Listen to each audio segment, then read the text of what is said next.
Bible చదువుకున్నారో వారు మీ Bible నుంచి Bible పాడాలి. ఎవరైతే లేవగానే బైబిల్ చదివారు వారు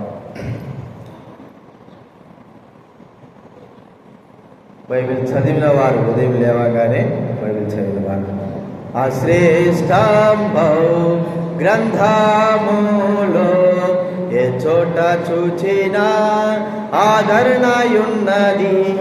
సుఖ దుఃఖములో వాగ్దానమున్నవి. విశ్వాసముంచి ధ్యానించుడి, విశ్వాసముంచి ధ్యానించుడి. కూర్చోండి. లేవంగానే బైబిల్ చదివేది అనేది చాలా ప్రాముఖ్యం. అది చదవకపోతే అన్నం తినకూడదు, టిఫిన్ చేయకూడదు. ఖచ్చితంగా మన శరీరానికి ఎలాగైతే ఆహారం అవసరమో, రక్షింపబడిన మనకు ఏమవసరమో ఖచ్చితంగా దేవుని వాక్యము అవసరం. అన్నం లేకుండా నేను బతుకుతానులే అనుకుంటే 1-2 రోజులు ఉండగలం. తర్వాత అలాగనే దేవుని వాక్యం కూడా చదవకపోతే మన ఆత్మీయ స్థితి కూడా అలాగే ఉంటుంది. కాబట్టి మనం గుర్తించుకోవాల్సిందంటే ప్రతిరోజు లేవగానే, తర్వాత పడుకోగానే దేవుని వాక్యం ఒక అధ్యాయం చదవడం అనేది నేర్చుకోవాలి. తర్వాత ప్రార్థన చేసుకుందాము ఆరాధన కొరకై. పరలోకమందున తండ్రి, నమ్మకమైన దేవా, మీకు కృతజ్ఞులమైన స్థితులు చెల్లిస్తా ఉన్నాను. ఈరోజు తండ్రి మీ పాస్తులకు వచ్చి ఉన్నాను. ఆత్మతో సత్యముతో ఆరాధించాలని మీరు చెప్పారు. అలాంటి వారు కావాలని మీరు ఆశిస్తున్నారు, ఎదురు చూస్తున్నారు. ప్రభువా, మేము ఆత్మతో సత్యముతో దైవ వాక్యం ఆధారం చేసుకొని ఆరాధించడానికి సహాయం చేయండి, కనిపించండి. ఎవరైతే సరైన సమయానికి రాలేకపోతున్నారో, ఇంకా నిర్లక్ష్యంగా ఉంటున్నారు, వారితో మీరు మాట్లాడండి. మీ స్వరం పెంపొచ్చేయండి. ఎక్కడికి వచ్చిన మేము దైవవాక్యం విని వాక్యం బట్టి మేము ఆరాధించుటకు సహాయం చేయని నాకు చూపించండి. స్తుతి, ఘనత, మహిమ, ప్రభావాలు చెల్లిస్తూ మీ వాక్యం పాట ద్వారా సహాయం చేసినాం. అందుని బట్టి స్తోత్రాలు చెల్లిస్తూ సకల పరిశుద్ధులు కూడా జ్ఞాపకం చేసుకోవాల్సిందిగా యేసు ప్రభు నామమున ప్రార్థించి వేడుచున్నాం తండ్రి. దేవుడి వాక్యంలో నుండి కొన్ని మాట మనం చూసుకుందాం. కీర్తన గ్రంథం ఆరాధన కొరకై కీర్తన గ్రంథం 8వ అధ్యాయం 8వ అధ్యాయము 4వ వచనమును కూడా కలిసి చదువుకుందాం. కీర్తన గ్రంథం 8వ అధ్యాయం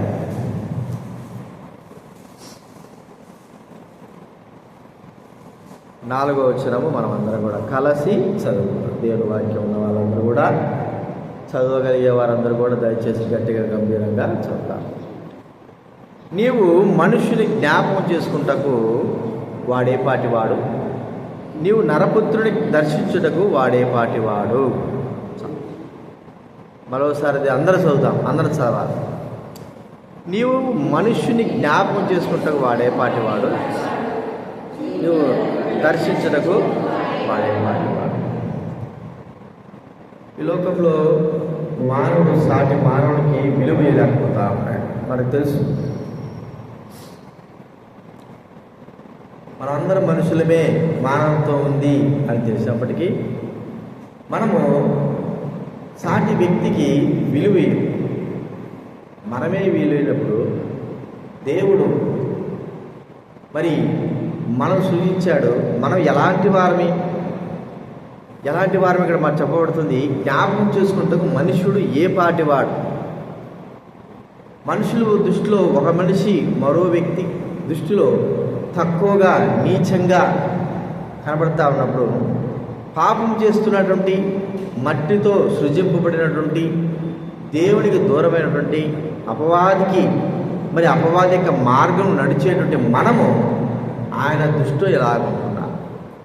ప్రియమైన వారినరా, లోకంలో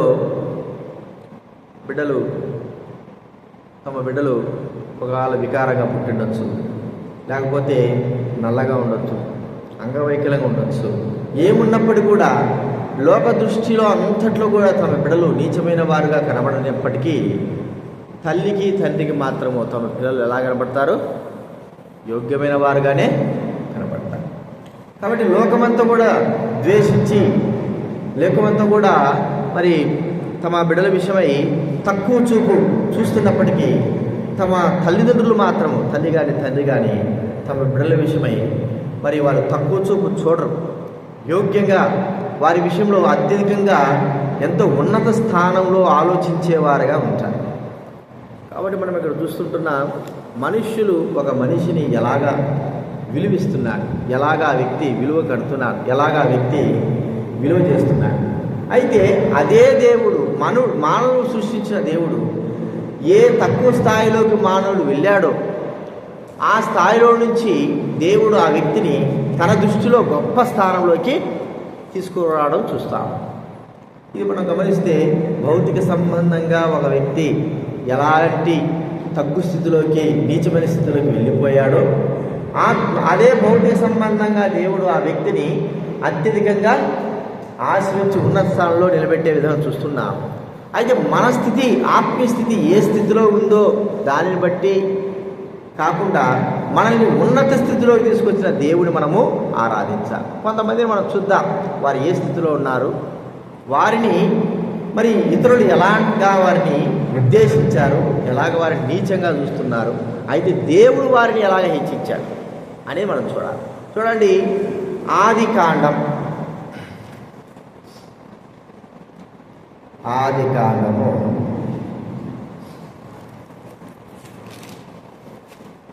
37వ అధ్యాయం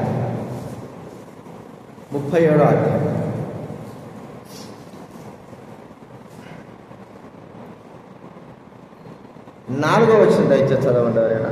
ఆదికాండం 37:4.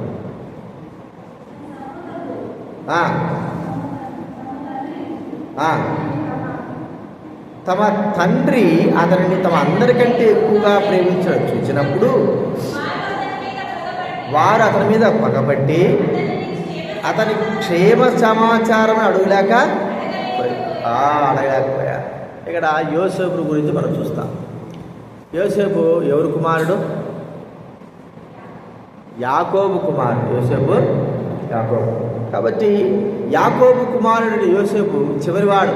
ఈ యోసేపు కంటే కూడా ఉన్నాడు బిన్యామీను, చివరివాడు. అప్పట్లో మరి ఇప్పుడు యోసేపు ఉన్నప్పుడు స్థలంలో బెన్యామీను పుట్టల ఆ యొక్క స్థితిలో ఉన్నాడు. అప్పుడు యోసేపును యాకోబు చాలా ప్రేమిస్తూ ఉన్నాడు. ఈ ప్రేమను బట్టి మరి ఆ యాకోబు యొక్క అన్నదమ్ములు ఏం చేశారంటే, వారు చెడు నడత నడుస్తూ ఉంటే యోసేపు వారి చెడు నడతను తండ్రి దగ్గర తీసుకొస్తే తండ్రి తన కుమారులను మరి గద్దించాడు, ఇలాగ చేయకూడదు. అప్పటి నుంచి యోసేపు పైన మరి తన అన్నదమ్ములు ఎంతో మరి కక్ష కట్టారు. ఇలాంటి స్థితిలో వారు ఏ స్థితిలో తమ తమ్ముడైనటువంటి యోసేపును తీసుకువెళ్ళారంటే, ఒక బానిస స్థితిలోకి తమ తమ్ముడైన యోసేపును తీసుకువెళ్ళారు. యోసేపు యాకోబు యొక్క కుమారుడు, మరి బానిస కాదు, ఒక దాసుడు కాదు. అయితే యోసేపును తమ తండ్రి యాకోబు ప్రేమించడం బట్టి యోసేపు మరి తన సహోదరుల యొక్క చెడుతనాన్ని యాకోబు దగ్గర తీసుకురావడం బట్టి, కక్షలు పెట్టి కళలను బట్టి ఏం చేశారంటే, వారు యోసేపు మరి యాకోబు యొక్క కుమారులు యోసేపును ఎలాగ వారి దృష్టిలో చేసుకున్నారంటే, చంపివేయాలా, లేకపోతే మరి ఒక వ్యక్తిని బానిసగా అమ్మాలా. ఆ చిన్నవాడైనటువంటి యోసేపును ఎలాగ వారు ఆలోచించారంటే, బానిసగా చేసుకోవాలా, లేకపోతే ఆ వ్యక్తిని చంపివేయాలా. ఏమైనా వారి ఉద్దేశ సంకల్పాలు ఎలా ఉన్నాయంటే, యోసేపు విషయమై చాలా నీచంగా తమ సహోదరుడిని కూడా చూడుకోకుండా, సాటి ఒకవేళ సహోదరుడు కాకపోయినా సాటి వ్యక్తిగా కూడా వారు గౌరవించలేకపోకుండా ఏం చేశారంటే, తమ యోసేపును తన అన్నదమ్ములు మరి కొట్టారు, గుంతలో పడేశారు, చంపాలని ఉద్దేశించారు. ఒక దాసునికి లేదా ఒక శత్రువుకి చూసే విధంగా తన తమ్ముడిని వారు చూస్తూ ఉంటున్నారు. చివరికి వాళ్ళు చేసినటువంటి ఘనకార్యం ఏంటంటే యోసేపుడు ఏం చేశారంటే ఐగుప్తు దేశానికి అమ్మివేశారు. ప్రియమైన వాళ్ళరా, అన్యాయంగా యోసేపును ఐగుప్తు దేశానికి అమ్మివేశారు. వెండి నాణ్యాల కొరకు తమ సొంత తమ్ముడైన వ్యక్తిని కనికరం లేకోకుండా అమ్మివేసిన విధానం అని ఇక్కడ చూస్తూ ఉంటున్నాం. ఈ సమయంలో యోసేపు గుర్తిస్తే మరి ఒక ఉన్నతమైనటువంటి వ్యక్తిగా, మంచి కుటుంబంలో జన్మించిన వాడుగా, మంచి అధికారం కలిగిన వాడుగా ఉన్న వ్యక్తి ఉన్నట్టుండి ఒక బానిస స్థితిలోకి, ఒక దాసుని స్థితిలోకి మానవుడు సాటి మానవుల వల్ల వెళ్ళాడు. చూడండి ఎంత ఆలోచన కలిగిన వాడు అనుకున్నారు. అన్నదమ్ములు, అరే నువ్వు మా సహోదరుడివి, నువ్వు ఆ స్థితిలో ఉండకూడదురా, ఏదో చెప్పుకొని ఉండాల్సింది. కానీ వారి దృష్టి ఆలోచన ఏమిటంటే వీని అమ్మివేయాలా, దాసులుగా చేయాలా, బానిసగా చేయాలా, ఇంకా ఎక్కువ వేస్తే చంపాలా. చివరికి వారు అనుకున్నట్లుగానే బానిసగా ఆ వ్యక్తిని అమ్మేశారు. మరి శరీర సంబంధంగా యోసేపు ఒక బానిసగా, ఒక దాసుడుగా అన్యాయంగా జీవిస్తూ ఉంటున్నాడు. ప్రియమైన వారలారా, దేవుడి దృష్టిలో యోసేపు యొక్క ఉన్నతమైన స్థానం ఏమిటి? అన్నదమ్ములు, యోసేపు యొక్క అన్నదమ్ముల యొక్క యోసేపు విషయమై ఎలాంటి దృష్టి కలిగి ఉన్నారంటే బానిసగా చేయాలా, చంపాలా, లేకపోతే ఏదో ఒకటి హాని తలపెట్టాలనే ఉద్దేశం కలిగి ఉంటే దేవుడి ఉద్దేశం ఏముంది చెప్పండి? ఉన్నతమైన ఆలోచన కలిగిన వాడు. మనుషుల దృష్టిలో విసర్జింపబడినప్పటికీ, అన్నదమ్ముల దృష్టిలో తృణీకింపబడినప్పటికీ, యోసేపు విషయంలో దేవుడి ఉద్దేశం ఏమిటి? ఉన్నతమైన స్థానంలోకి వెళ్ళాలి. అదే జరిగింది. ప్రియమైన వాళ్ళారా, మానవుడు సాటి మానవుడిని గౌరవించలేకపోయినప్పటికీ దాసుడుగా, బానిసగా చేసుకోవాలని ఇష్టపడేవాడుగా ఉన్నాడు. అయితే దేవుడు మాత్రము ఆ వ్యక్తిని ఉన్నతమైన స్థానంలో తీసుకురావాలని కోరుకున్నాడు. చూడండి ఏ స్థానం వచ్చింది యోసేపుకు? ఆదికాండం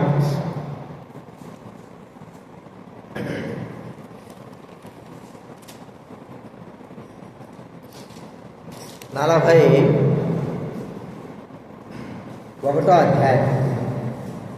ఆదికాండం 41వ అధ్యాయం 40 వచ్చిన చదవండి ఎవరైనా.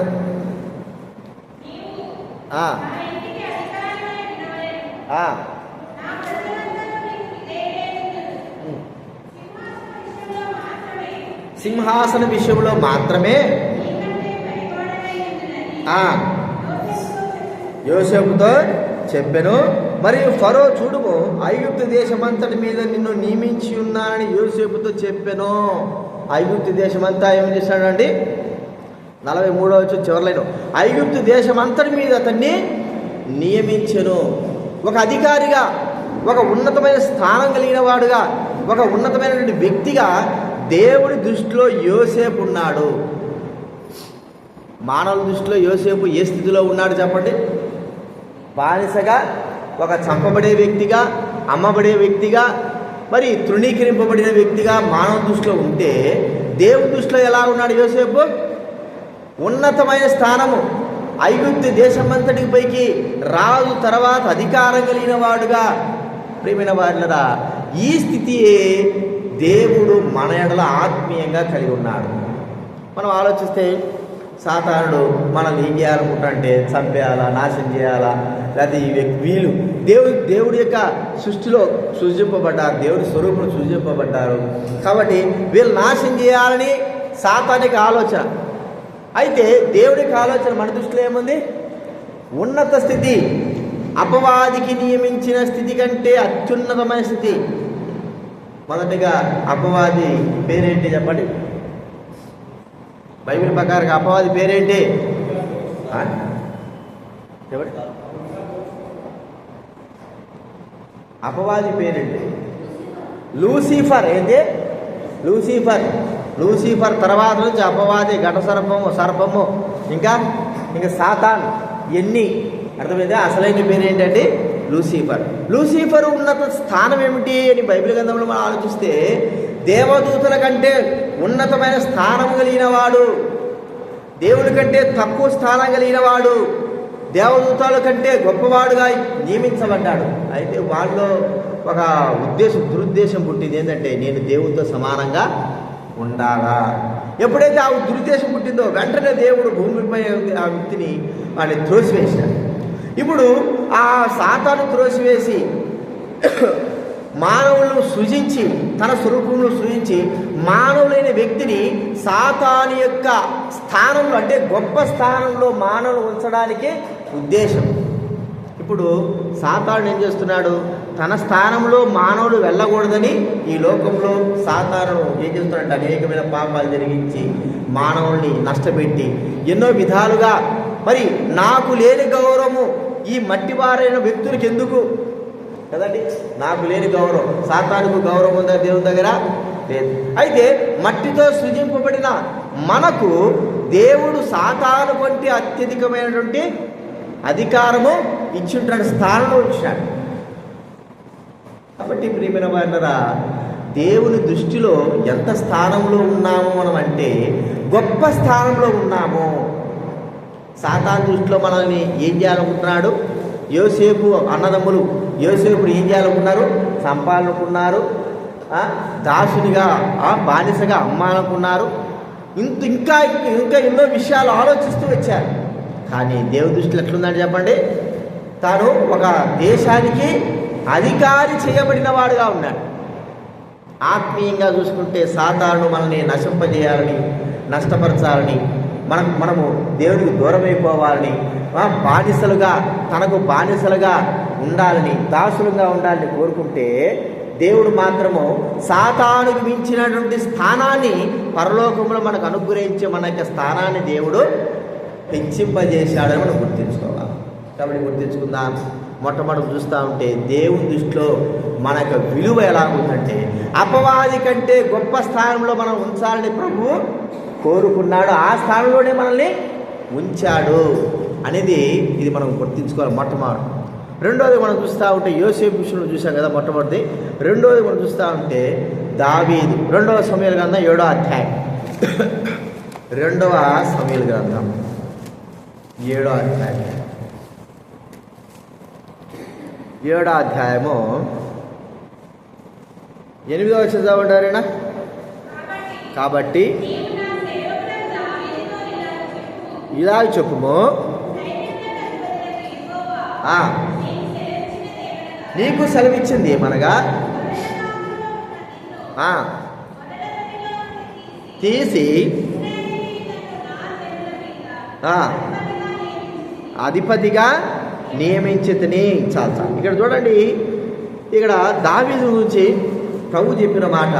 దావీదు స్థితి ఎలా ఉంది? దావీదు తన అన్నదమ్ముల విషయంలో, తన కుటుంబం విషయంలో దావీదు స్థితి. దావీదు 8వ వాడు. ఎన్నోవాడు? 8వ వాడు. అంటే చివరివాడు, కుటుంబంలో చిన్నవాడు. ఆ దినాల్లో చిన్నవారికి మరి ఎక్కువగా అధికారం అనేది లేదు, ఎక్కువ స్థానం అనేది లేదు కుటుంబంలో.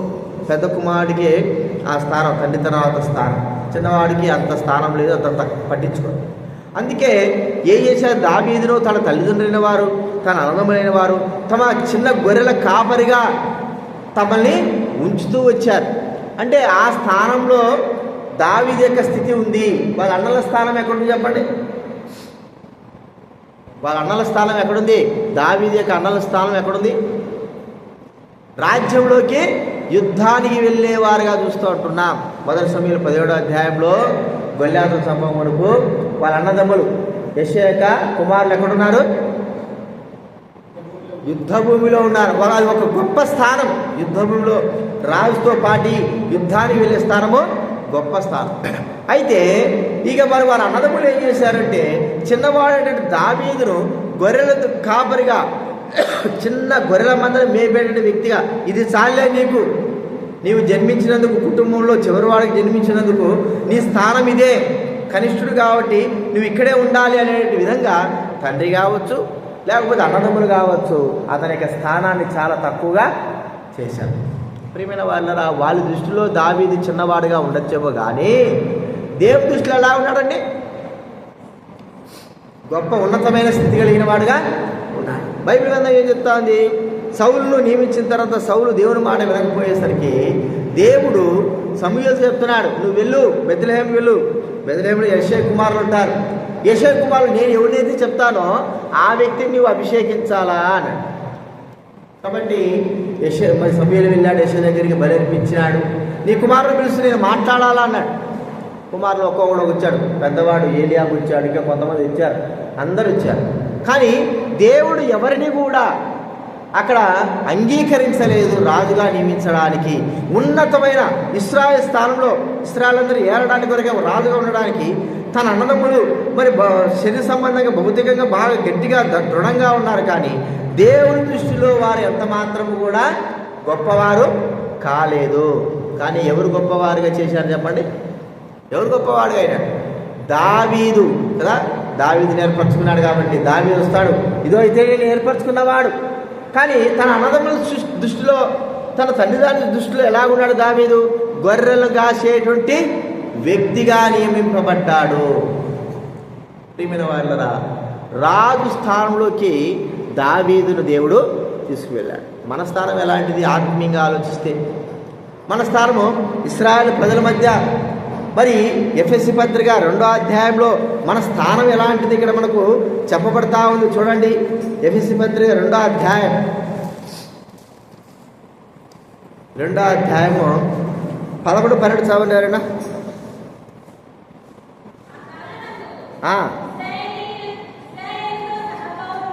కాక పరదేశులను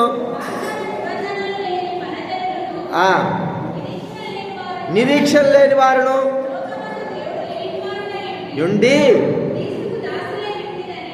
దాసులు కాదు క్రీస్తుకు దూరస్తులై ఉంటురని మీకు జ్ఞాపకం చేసుకోండి. ఏమిటంటే పరదేశులు, సహపౌరులు కాదు, వాగ్దాన నిబంధన లేని ప్రజలము, నిరీక్షణ లేని వారము, లోకంలో దేవుడు లేనటువంటి వారము, క్రీస్తుకు దూరస్థలమే. లోకము విషయమై మనం ఎలాగుంటున్నాం, దేవుడి విషయమే మన స్థితి ఎలాగుందని ఇక్కడ మనకు చాలా స్పష్టంగా కనబడతాం. అయితే లోక విషయమై మనం ఈ స్థితిలో ఉంటే దేవుడి యొక్క దృష్టిలో ఎలాగున్నామో అనేది మనం గుర్తించుకోవాలి. చూడండి, 1 పేతురు రాసిన పత్రిక 2వ అధ్యాయం. 1 పేతురు రాసిన పత్రిక 2వ అధ్యాయం 9వ వచనం చదవండి.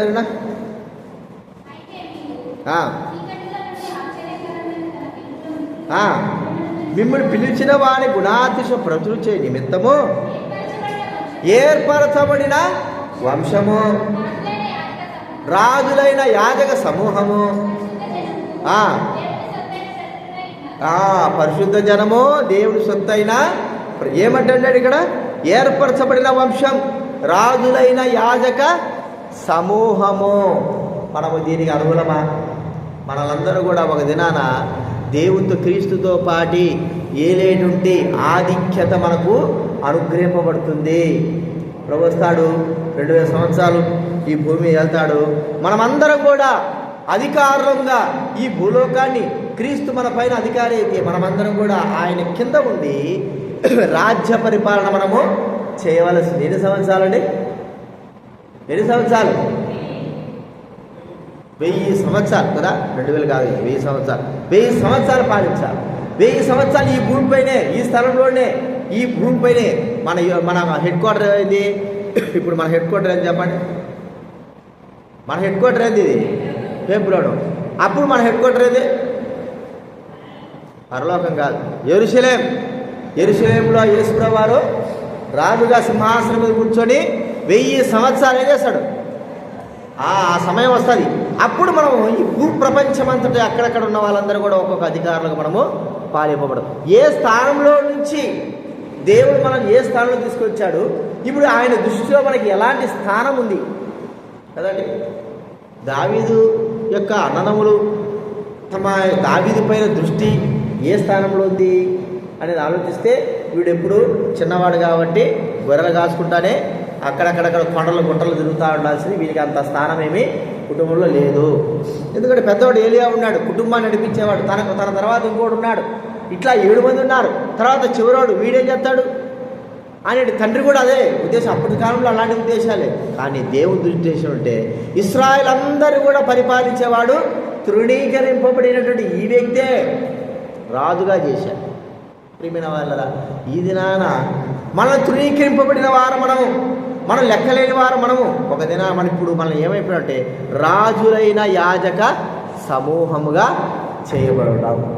కాబట్టి ఎన్నిక లేని మన జీవితాల్లో ఏ స్థానంలో ఉంచాడో దావీదు మహారాజు మనకి ఇక్కడ దావీదు మహారాజు యొక్క జీవితం మనకు చెప్పబడతా. ఇంతకుముందు ఏం చూసాము? తృణీకరింపబడినటువంటి యోసేపును ఏ అధికారంలోకి దేవుడు, ఏ స్థితిలోకి, ఏ ఉన్నత స్థితిలోకి దేవుడు తీసుకువెళ్ళాడు, ఆయన ఉన్నత స్థితి ఏమిటో మనము చూస్తూ వచ్చాం. కాబట్టి మన విషయమై దేవుని యొక్క ఉద్దేశాలు చాలా ఎక్కువ ఉన్నాయి. అవి భౌతిక సంబంధంగా కొంతమంది చూస్తే అంతకు మించి మన పైన ఉద్దేశాలు ఎన్నో ఉన్నాయని మనం గుర్తించాం. మనుషులంగా మనము ప్రజల ఎదురు తృణీకరింపబడచ్చు, చివరి వారంగా ఉండొచ్చు, ఎన్నిక లేని వారంగా ఉండొచ్చు. కానీ దేవుని దృష్టిలో మాత్రం మనం ఏమున్నామండి? చాలా గొప్పవారంగా ఉంటున్నాం. ఇది రెండోది మనం చూస్తుంటున్నాం. మూడోది మనం చూస్తా అంటే లూకా సువార్త 16వ అధ్యాయం. లూకా సువార్త 16వ అధ్యాయం.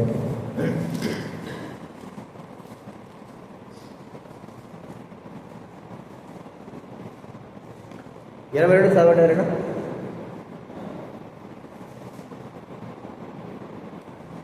లూకా సువార్త 16వ అధ్యాయము 22వ వచనం చదవాలి. ఆ దరిద్రుడు చనిపోయి దేవదూతల చేత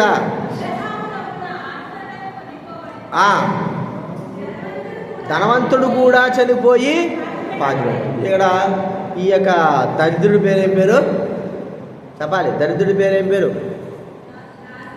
లాజర్ కదండి. లాజర్ అనే వ్యక్తి. ఈ లాజరు మరి చనిపోయినాడు. ఈ లాజరు యొక్క స్థితి ధనవంతుని ఇంటి ముందు ఎలాగుందండి? దరిద్రుడు, ఇంకా తన శరీరంతో కురుపులతో ఉన్నాయి. మరి కుక్కలు వచ్చి తన శరీరంలో ఆ కురుపులు నాకుతా ఉన్నాయి. ఆకలితో ఉన్నాడు. ఆ యొక్క ధనవంతుడు మరి తినంగా మిగిలిపడినటువంటి ఆ రొట్టె ముక్కలు ఏం చేస్తున్నాడు? దరిద్రుడైనటువంటి లాజరు ముందు ఇట్లా వేసేస్తూ ఉంటున్నాడు. వాళ్ళరా, ఆ స్థితి చెప్పడానికి చాలా మరి భయంకరమైనది, అవమానకరమైంది. ఆ స్థితి ఎవరైనా కోరుకుంటారు. అది ఒక అవమానకరమైనటువంటి జీవితం. న్యాయాధిపతుల గ్రంథం 1వ అధ్యాయంలో చూడండి. న్యాయాధిపతుల గ్రంథం 1వ అధ్యాయం.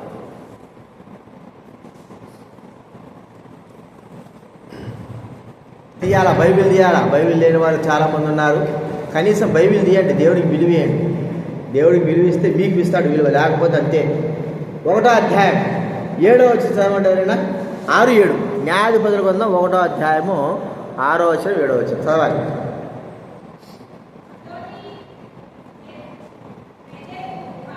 అదోనీ బెజెకు పారిపోగా బొటన వేళ్ళు కోసివేసిరి. అదోనీ బెజెకు కోయబడిన 70 మంది రాజులు చాలా. అదోనీ బెజెక్ అనే వ్యక్తి ఏం చేశాడు? ఒక రాజు 70 మంది రాజుల్ని తీసుకొచ్చి కాళ్ళు చేతులు బొటన వేలు కోసేసాడు. వేలు కోసేస్తే ఏముంటుంది కదండి? ఈ వేళ్ళతో రాజులు ఆ దినాల్లో, అంటే ఒక మాట చెప్పుకోవాలంటే, వేళ్ళు ఏమి, చేతి వేళ్ళు కాలు వేళ్ళు ఏమి లేకోకుండా మొండి చేయి చేసినట్టు. రాజులు చేతి వేళ్ళు ఖచ్చితంగా అవసరం. యుద్ధాల్లో మరి బాణాలు వేయడానికి, కత్తులు పట్టుకోవడానికి, అన్నిటికీ కూడా అవసరం. ఇవి ఈ చేతులు వేళ్ళే లేకపోతే ఇంకేం పట్టుకుంటారు? ఎలాగ రక్షించుకుంటారు? అలాగ 70 మంది రాజులు చేసేసాడు. ఆ నీచ స్థితిలోకి మరి లాజరు కూడా ఉన్నాడు. బల్ల దగ్గర రొట్టె ముక్కలు ఏరుకుంటూ ఉన్నటువంటి వ్యక్తిగా మనం చూస్తూ ఉంటున్నాం. ప్రియమైన వాళ్ళరా, ధనవంతుడి దృష్టిలో ఆ యొక్క లాజరు ఏ స్థితిలో ఉన్నాడంటే అవమానకరమైన స్థితి. ఒక కుక్క లాంటి స్థితి కలిగిన వాడుగా తన ఇంటి ముందు ఉంటున్నాడు. అదే వ్యక్తి ప్రభువు నమ్మాడు, ప్రభు దృష్టిలో ఉన్నాడు. ఆ లాజరు ప్రభు దృష్టిలో ఉన్నప్పుడు లాజరు ఏ దృష్టిలో, దేవుడి దృష్టిలో ఎలా ఉన్నాడు? లాజరు ఎక్కడున్నాడంటే అబ్రహాము రొమ్మున ఆనుకోవడానికి కొనుక్కోబడిన స్థితిలోకి తాను వెళ్ళిపోయినాడు. చూడండి, ఇది ఎంత గొప్ప విషయము. ఒక ధనవంతుడి దృష్టిలో అడుక్కునేటువంటి వ్యక్తి, కురుపులతో నిండినటువంటి లాజరు ఎంత దౌర్భాగ్య స్థితిలో తను చేశాడంటే, కుక్క కంటే హీనమైన స్థితిలో మరి ఆ వ్యక్తిని లాజరు చేశాడు. కానీ దేవుని దృష్టిలో ఈ లాజరు ఎలాంటి స్థితిలో అంటే పరలోకంలో ఉన్నతమైన స్థితిలో అబ్రహాము రొమ్మునటువంటి కూర్చోవడానికి వెళ్ళేటువంటి ఇంకా ఎలాంటి ఆధిక్యత అంటే, దేవదూతలు చేశారు చెప్పండి. ఏం చేశారు? దేవదూతలు వచ్చి తన ఆత్మను తీసుకువెళ్ళారు. మరి లోకంలో ఆ రాజు ఏం చేసింటాడు? అరే వీడిని చచ్చిపోయాడు రా, వీడిని తీసుకుపోయేసి ఆడ పాతేసిపోయాడంటే ఎవడో ఒకడు లాక్కోపోయేసి ఏదో గొంతది వేసి పారేసింటాడు. అయితే ధనవంతుడు చచ్చిపోయాడు. ఎలాగా ఆ వ్యక్తిని తీసుకువెళ్ళారు అంటే మనం ఆలోచిస్తే మేళ తాళాలతో, చెప్పండి, మేళ తాళాలతో తీసుకువెళ్ళారు. గంభీరంగా అప్పట్లో మరి అంత ఉత్సాహంగా డబ్బులు చల్లుకుంటా కదండి. చచ్చిపోయినప్పుడు కూడా ఘనంగా ఉండాలని ఏం చేస్తారు చెప్పాలి? డబ్బులు పిల్లలు కదా, 2 రూపాయల పిల్లలు, 3 రూపాయల పిల్లలు, రూపాయల పిల్లలు ఏం చేస్తారు? వెనకల చల్లుకుంటా, పూలల్లో చల్లుకుంటా వస్తారు. అంటే చచ్చిపోయినా కూడా వీడు బాగుండాలా. ఆ దినాల్లో రాజుల కాలంలో ఎలా ఉండేది? చచ్చిపోయిన తర్వాత రాజుని సమాధులు పెడతా ఉంటే ధనమంతా కూడా, బంగారంతా కూడా ఆ వ్యక్తి ధరింపజేసి అలాగనే కూర్చిపెట్టేవారు. అంటే ఒక గొప్ప ఉన్నతమైన స్థితి. భూలోకం ఉండొచ్చేమో కానీ దేవుని దృష్టిలో ఎలా ఉందంటే పాతాళంలోకి వెళ్ళిపోయాడు ధనవంతుడు. అయితే లాజరు దృష్టి ఎలా ఉంది చెప్పండి? లాజరు ఎలా ఉన్నాడు? దేవుని దృష్టిలో దేవుడు దూతల చేత కనుగొనబడి అబ్రహామును ఆడుకుంటూ వెళ్ళిపోయినాడు. ఈ వ్యక్తిని జ్ఞాపకం చేసుకోవడానికి భూలోకంలో ఈ లాజరుని జ్ఞాపకం చేసుకునే వ్యక్తులే లేరు. కానీ ఈ భూలోకంలో కాదు కానీ పరలోకంలో జ్ఞాపకం చేసుకునే వ్యక్తి ఉన్నాడు. ఆయనే ప్రభువైన యేసుక్రీస్తు వారు. కాబట్టి ప్రియమైన వాళ్ళరా, మన స్థితి ఎలాంటిది మనం ఒకసారి ఆలోచిస్తే, లాజరు స్థితిలో నుంచి, ఒక కుక్క స్థితిలో నుంచి మనల్ని దేవుడు అబ్రహాము రొమ్మున ఆనుకున్నటువంటి పరలోక రాజ్యపు వారసులుగా మనల్ని చేసే ఆధిక్యతను దేవుడు అనుగ్రహించాడు. భూలోకంలో ఎవరు కూడా మనల్ని మరి నమ్మరు, లేకపోతే భూలోకంలో ఎవరు కూడా మనల్ని ప్రేమించేవారు లేరు. భూలోకంలో ఎవరు కూడా మనకు సహాయం చేసేవారు లేరు. భూలోకంలో ఎవరు కూడా మన మీద దృష్టించేవారు ఎవరు లేరు. కానీ దేవుడు మాత్రం ఉంచుతున్నారు. ఎలాగ ఆయన దృష్టిలో లాజరు ఉన్నాడంటే అబ్రహాము రొమ్మున ఆనుకునేటకు కొనుక్కోబడిన వ్యక్తిగా ఉన్నాడు. మనము కూడా ఆయన దృష్టిలో ఎలా ఉన్నాడంటే పరలోక రాజ్యంలో నిత్యము ఆయనతో పాటి, దేవునితో పాటు ఉండేటువంటి భాగ్యతను దేవుడు అనుగ్రహించాడు. జబదయి కుమారుల తల్లి అడిగింది కదా, జబదయి యేసుప్రభుని అడిగింది. ఎవరిని అడిగింది చెప్పండి? నా 2 కుమారులు ఎక్కడుండాలా? ఒకడు కుడివైపున, ఒకడు ఎడవైపున ఉండేటట్టు. ఎంత స్థానం అడిగింది ఆమె అంటే ఆ స్థానం ఉంది కదా, ఉన్నదే లేదా? అది గొప్ప స్థానం.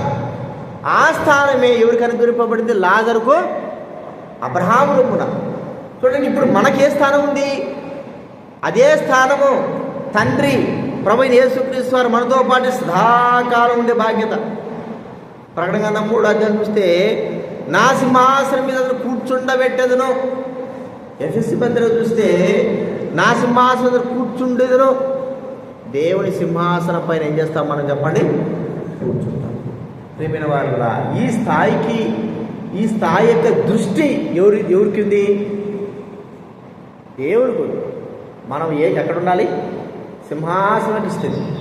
రాజు ఉన్నాడు అనుకోండి, రాజు తన సింహాసనం పైన దృష్టి తన తర్వాత ఎవరిని నిలబెట్టాలని ఆలోచిస్తాడు. ఎవరు నిలబెడతాడు చెప్పాలి?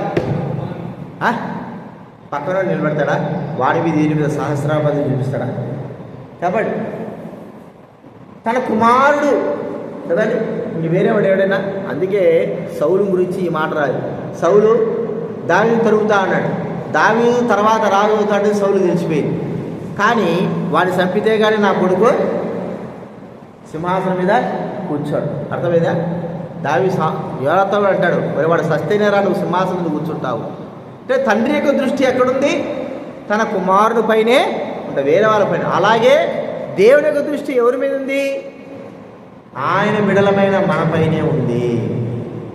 అర్థమైందా మీకు ఇప్పుడు? కాబట్టి మూడోదిగా సింహాసనం పైన కూర్చుండబెట్టేటువంటి ఆలోచన కలిగిన వాడుగా దేవుడు ఉన్నాడు. సాతాను మాత్రం నిత్య నరకాగ్నికి మాలను తీసుకుని వెళ్ళాలని ఆలోచన కలిగేవాడుగా ఉన్నాడు. ప్రియమైన వాళ్ళరా, కాబట్టి దేవుని దృష్టిలో మనం వెళ్తున్నాం. లాజరు ధనవంతుని దృష్టిలో లెక్కలేని వాడు, ఈడువబడిన వాడు. దేవుని దృష్టిలో మాత్రమో చెప్పండి, అబ్రహాము రొమ్మున ఆనుకొనుటకు కొనుగోడు వ్యక్తిగా మనం అక్కడ చూస్తూ ఉంటాం. ఇది మనం గుర్తించాలి. అలాంటి స్థితిలో మనం చేశాం. ఇది మూడవదిగా. చివరికి ఇంకొక మాట చూసుకుందాం. 2 సమూయేలు 9వ అధ్యాయం. 2 సమూయేలు 9వ అధ్యాయం.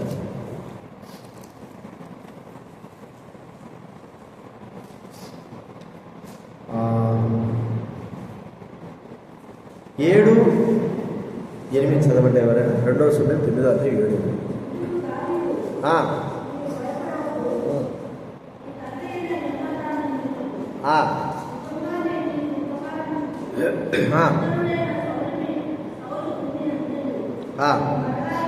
ఇప్పెత్తును, నీవు సదాకాలము చదవండి, నా బల్ల ఎందనే భోజనం చేయదు అని సెలవు. సదాకాలము. కాబట్టి ప్రియమైన వాళ్ళరా, సదాకాలం వల్ల ఇక్కడ మెఫీబోషెతు గురించి మనం ఇక్కడ చూస్తూ ఉంటున్నాం. మెఫీబోషెతు ఎవరు కుమారుడు చెప్పాలి? ఎవరు కుమారుడు? యోనాతాను కుమారుడు, సౌలు యొక్క మనమడు. అందుకే మీరు లాస్ట్ కూర్చోవద్దు, అయిపోతాను. ఇక్కడ సైడ్కి వేసుకోవాలి. ఇటు సైడ్కి వేసుకోవాలి. వెనకలు కూర్చోవద్దు. కూర్చున్నారు, ఫుల్గా నిద్రపోతారు. ఫ్యాన్లు వేసుకొని నువ్వు చూసుకో, అయిపోతాను. దయచేసి ఏడికి రండి, గుర్తుపెట్టుకోండి. వెనక కూడా కూర్చోవద్దు దయచేసి. తర్వాత యోనాతాను కుమారుడు. మెఫీబోషెతు దాక్కో ఉన్నాడు లోదెబార్లో. ఏడో దావీదు తనను చంపేస్తాడు, తన కుటుంబాన్ని నాశనం చేస్తాడు. ఎందుకంటే రాజు కుటుంబంలో ఉన్నాడు, వంశం కాబట్టి ఒక రాజు తన శత్రువులైన వారి యొక్క కుటుంబాన్ని అంతటా కూడా నాశనం చేస్తాడు. మరి ఈ మెఫీబోషెతు రాజు దగ్గరకు, మరి సౌలు దావీదు దగ్గరకు వస్తే దావీదు అంటున్నాడు, నా యొక్క బల్ల దగ్గర నువ్వు సదాకాలము ఉంటావు. ఎంత గొప్ప ఆధిక్యతను దావీదు మహారాజు ఇచ్చాడు. ఏ స్థానంలో ఉండాలా? మరణపు యొక్క స్థితిలో తాను ఉండాలి. మెఫీబోషెతు ఏమై ఉండాలి చెప్పండి? మరణం. శత్రువైన వ్యక్తి, రాజ్యమునకు భ్రష్టుడైన వ్యక్తి. తన తల్లిదండ్రులైన వారు రాజ్యభ్రష్టులుగా ఉన్నారు, దావీదును బాధ పెట్టారు. ఇప్పుడు వారు చేసిన యొక్క తప్పు, వారు చేసినటువంటి ఆ పాపము తనపైన మోపబడుతుంది. కనబడితే చంపే విధంగా ఉన్నారు. ప్రియమైన వారి కదా, ఒకవేళ మానవుల దృష్టిలో మెఫీబోషెతు చంపబడడానికి యోగ్యకరంగా ఉండొచ్చేమో, కానీ దేవుని దృష్టిలో మాత్రము, అంటే లోకంలో ఆ విషయంలో గుర్తిస్తే దావీదు తను హెచ్చించాడు.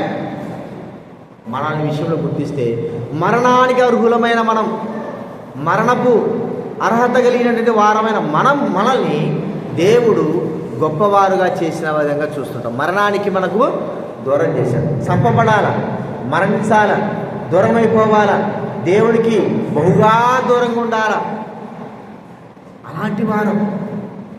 కానీ మెఫీబోషెతు ఎక్కడికి వచ్చాడంటే తన రాజు బల్ల ఎంత దగ్గరికి ఆయన వచ్చి ఉంటున్నాడు.